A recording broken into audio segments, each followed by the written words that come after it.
Pinatikos ni Bayan Muna Congressman Nery Colmenares ang Board of Directors ng Social Security System dahil sa pag-i-issue ng mahigit sa 286 million pesos na bonus para sa kanila at sa iba pang empleyado ng SSS.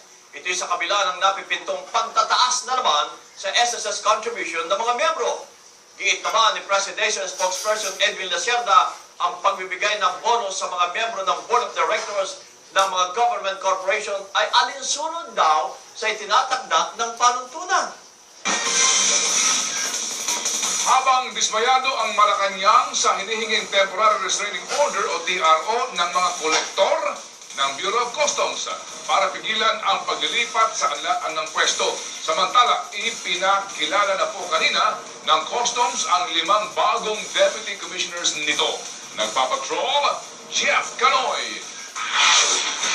Matapos sabunin ni Pangulong Noynoy Aquino noong nakaraan niyang State of the Nation address, sunod-sunod ang ginagawang paglilinis ng Bureau of Customs sa ahensya. Kanina, ipinakilala nila ang 5 bagong itinalagang Deputy Commissioner na tutulong umanong baguhin ang imahe ng Customs, ilang para sa Pangulo, kundi pati sa publiko. Kabilang sa mga bagong uupo, si dating AFP Chief Jesse De Leosa. Tulad po ng computer na nag-hang at nagkakaroon ng problema, paminsan-minsan kailangan mag-reboot. Pinipindot mo yung restart button. Pero ang paglilinis ng ahensya, hindi pa tuluyang maplansya.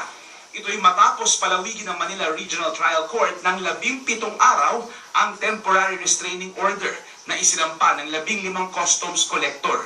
Ibig sabihin, hindi muna sila pwedeng ilipat sa isang bagong binuong opisina sa Department of Finance. Ayon sa kanila, demotion at labag sa civil service rules ang gagawing paglilipat sa kanila. Nirerespeto naman ni Customs Commissioner Rufy Biason ang utos ng korte. Nalulungkot tayo na yung mga programa na antala. Pero in general, hindi naman ito hadlang doon sa reform program ng Bureau of Customs at ng Department of Finance. Pero ang palasyo, dismayado sa paghingi ng TRO ng mga customs collector. Natanggal ba yung 50,000 mo? Hindi. Natanggal ba yung iyong posisyon? Hindi rin po. So, kung walang, na-demote ba kayo? Hindi rin. Ang tanong ko dun sa husgado, anong irreparable injury ang nangyari sa kanila? Ano bang nawala sa kanila? Kumpiyansa naman sa kaso ang mga nagreklamong kolektor kahit gusto na silang palipatin. Gagawin pa rin daw nila ang tungkulin sa ahensyang ilang taon na nilang pinaglilingkuran. Jeff Canoy, Patrol ng